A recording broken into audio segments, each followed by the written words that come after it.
ধোয়া ওঠা গরম গরম ভাপা পিঠা ভাবতে মনটা ভালো হয়ে যায় না বলেন? শীত আর ভাপা পিঠার এই কম্বিনেশনটা কিন্তু দুর্দান্ত। এর মধ্যে যেন এক অদ্ভুত টান। এই পিঠা মুখে দিলেই এর দুর্দান্ত স্বাদ আপনাকে দেবে প্রচুর তৃপ্তি। পিঠার গরম গরম ধোয়া, হালকা ঠান্ডা হাওয়া, আর পাশে প্রিয়জন। জীবনের ছোট ছোট সুখগুলো যেন ঠিক এখানেই লুকিয়ে আছে। এই শীতে আপনি কি ভাপা পিঠা খেয়েছেন?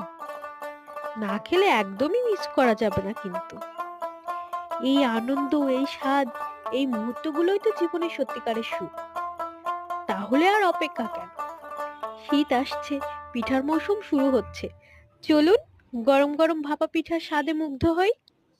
ধন্যবাদ সবাইকে।